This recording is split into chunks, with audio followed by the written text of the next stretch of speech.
Desde el inicio de los tiempos, el ser humano no ha podido dejar de preguntar e indagar sobre la realidad que lo rodea, a fin de que ésta le permita vivir. Nuestro universo está colmado de secretos que la física, junto con las otras ciencias, ha intentado resolver. ¿Y es que usted nunca se ha preguntado cómo inició el universo?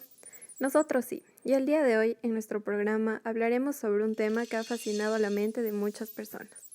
Somos Camila Quevedo, Ángela Lascano y David Silla, y a continuación les hablaremos sobre la teoría del todo. En el universo, todas las interacciones están gobernadas por las cuatro fuerzas fundamentales: la gravitacional, la electromagnética, la fuerza nuclear débil y la fuerza nuclear fuerte. Pero dos desarrollos teóricos están abriendo paso en la actualidad. Uno de ellos tiene el nombre de Gran Teoría Unificada y el otro de Supersimetría. Ambas líneas de investigación apuntan a que la naturaleza está controlada por una única fuerza, que debería poder originar el universo y proporcionarle luz, energía, materia y estructura. Lo que hace que estos desarrollos teóricos sean tan importantes es que por fin en la historia de la humanidad habría la posibilidad de explicar todos los fenómenos naturales con una sola ley. Sería una ley que unifique todas las fuerzas fundamentales. Pero para entender esta unificación, primero debemos conocer muy bien las cuatro fuerzas principales. ¿Cuáles son estas? Primero, ¿cuál es la fuerza gravitacional? La fuerza gravitacional tiene su origen en la interacción entre masas y afecta a todos los cuerpos. Nada en el cosmos escapa de su acción. Toda partícula está sujeta a la gravedad y es fuente de ella. Lo más sorprendente de la gravedad es que es una fuerza muy débil, tanto que en el ámbito de las partículas subatómicas los físicos tienden a ignorarla por completo. Actúa en un solo sentido, siempre es atractiva, actúa para juntar. Aparte, la materia está constituida por átomos y moléculas, que a su vez contienen partículas microscópicas que poseen la propiedad de carga eléctrica. Las cargas eléctricas interactúan entre sí mediante fuerzas eléctricas y magnéticas. La fuerza electromagnética afecta a los cuerpos eléctricamente cargados y es la fuerza involucrada en las transformaciones físicas y químicas de átomos y moléculas. Es mucho más intensa que la fuerza gravitatoria. Tiene dos sentidos, positivo y negativo, y su alcance es infinito. La unidad de carga eléctrica elemental, es decir, la más pequeña observable, es la carga que tiene el electrón. Se dice que un cuerpo está cargado eléctricamente cuando tiene exceso o falta de electrones en los átomos que lo componen. Recordemos, el núcleo atómico se compone de protones y neutrones, que mantiene unidos a los protones que estarían repeliéndose por su carga eléctrica. Esto se explica introduciendo la fuerza nuclear fuerte, a la cual están sometidos neutrones y protones, pero no electrones y neutrinos.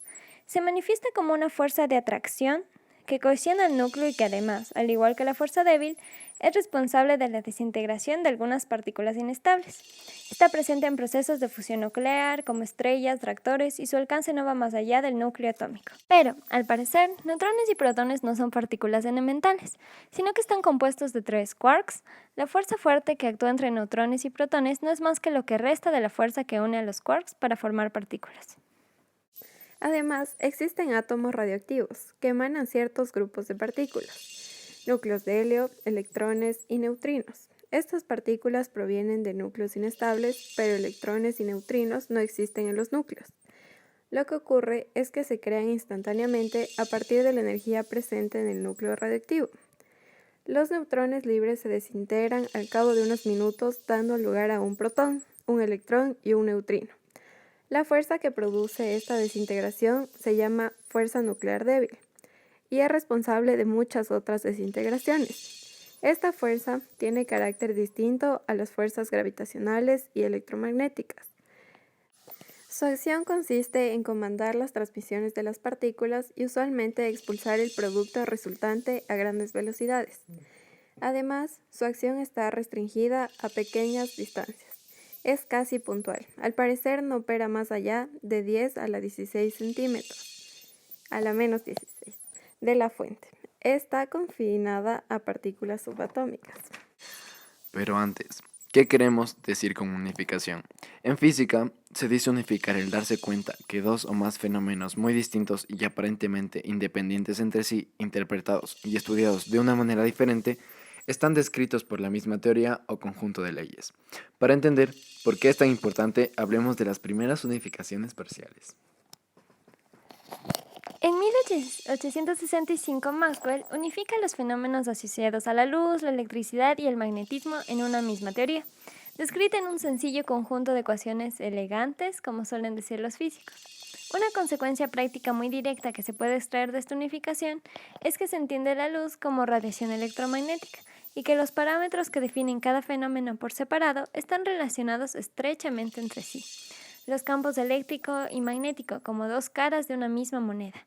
Cabe mencionar que prácticamente toda la tecnología está basada en la teoría electromagnética y en las ecuaciones de Maxwell. En 1905, Einstein formula la teoría de relatividad especial para unificar los fenómenos asociados al electromagnetismo con la mecánica newtoniana. Para unirlos, se dio cuenta que había que cambiar los paradigmas, es decir, la forma de pensar, en que estaba estudiando la física hasta ese momento. En este nuevo paradigma, espacio y tiempo están relacionados a altas velocidades y se recupera la teoría de Newton a velocidades cotidianas. En esta unificación se tienen muchos efectos nuevos y sorprendentes. La velocidad máxima es la de la luz y requiere que ésta sea la misma en el vacío para todos los observadores, es decir, en sistemas inerciales de referencia, sin importar si estos se mueven o no. Esto era fundamental para las ecuaciones de Maxwell, ya que éstas necesitan de una invariancia general de la velocidad de la luz en el vacío. La masa es energía empaquetada. Se puede transformar masa en energía y viceversa. A velocidades muy grandes, los cuerpos se contraen y los tiempos se dilatan. Una serie de hechos del que no nos damos cuenta, pero que la física de los aceleradores de partículas utiliza y demuestra. ¿Pero qué pasa con la gravitación? ¿Nadie se atrevía con ella? La relatividad especial se llama así porque analizó el caso particular donde la acción de la gravedad es irrelevante. Es decir, en esta teoría Einstein no tomó en cuenta a la gravedad como variable.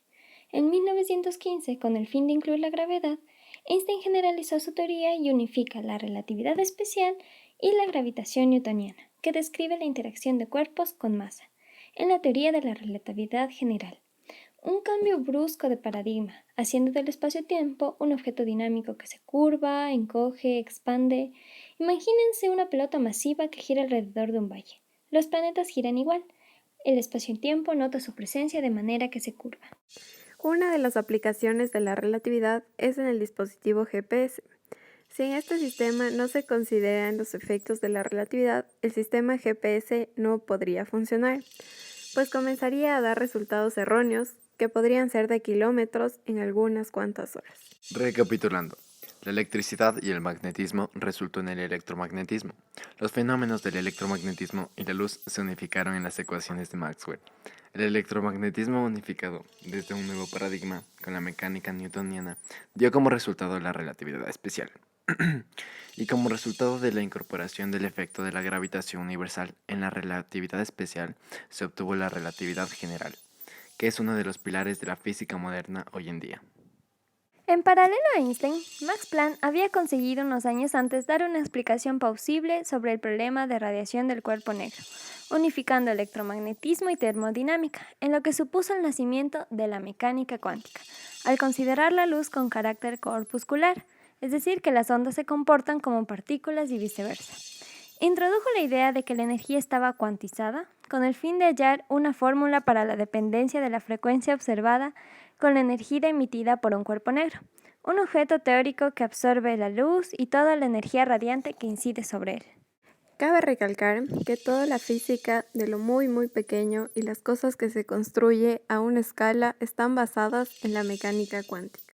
No pasaría mucho tiempo hasta que los físicos del siglo XX que se habían encargado de desarrollar la mecánica cuántica se dicen cuenta que al estudiar las partículas no solo a distancias muy pequeñas, que es cuando es importante la mecánica cuántica, sino también a velocidades muy grandes, que es cuando es importante la relatividad especial, había resultados que no tenían sentido, por lo que tuvieron que cambiar de paradigma al introducir las ideas del relativismo de Einstein en el mundo del átomo, lo que dio lugar a la teoría cuántica de campos a partir de los años 30. Este ejercicio de unificación es menos conocido que el de Einstein, pero no por eso menos importante. Hay varios personajes involucrados detrás de esta gran teoría, como Dirac, Anderson, Pauli y Feynman. Este cambio de paradigma trajo asimismo consecuencias bastante dramáticas y novedosas. El número de partículas no se conserva cuando chocan. Pueden desaparecer y volverse a crear. Como la unidad de cambio es la energía, se puede crear partículas con energía y desaparecer partículas en energía. Otra consecuencia muy directa que predijo Dirac y que encontró Anderson experimentalmente es que por cada partícula que se formula, tienen en su teoría una partícula de igual masa y carga opuesta, una antipartícula con la cual se puede aniquilar. Por ejemplo, un electrón colisiona con un positrón, dando como resultado un fotón que tiene la energía de los dos, y luego de un tiempo vuelve a aparecer un electrón y un positrón. Esto se comprueba en el funcionamiento de los aceleradores de partículas. La teoría cuántica de campos es el paradigma que engloba 3 de las 4 interacciones fundamentales de la naturaleza: la fuerza electromagnética, la fuerza nuclear débil y la fuerza nuclear fuerte. Esto ha permitido darle a la teoría cuántica de campos las características de los pilares de la física moderna, a la par que la relatividad general. En 1967, Glashow, Weinberg y Salam propusieron de una manera independiente una teoría unificadora del electromagnetismo y la fuerza nuclear débil, conocida como interacción electrodébil. Demostraron teóricamente que el campo de la interacción débil era idéntico en su estructura al campo electromagnético. Este modelo hacía varias predicciones sobre la existencia de partículas que hasta entonces no habían sido observadas y que serían las responsables de actuar como mensajeras en la interacción débil. Las llamaron bosones W y Z. Para entender a qué se referencia esto de los mensajeros, se puede pensar en el caso electromagnético, donde tenemos que las partículas que interactúan son aquellas con carga eléctrica. Desde el punto de vista de la física clásica, estas cargas actúan a distancia a través del campo electromagnético. Sin embargo, desde el punto de vista de la física moderna, ellas en realidad interactúan mediante el envío de fotones. En ese sentido, son las partículas mensajeras de la interacción EM y son parte de la familia de los bosones. Esta teoría recibió soporte experimental por el descubrimiento en 1983 de tales bosones, el W y el Z, en el CERN, y fue un paso fundamental para la formulación del modelo estándar. El modelo estándar se basa en la mecánica cuántica de campos para explicar la interacción existente entre partículas elementales.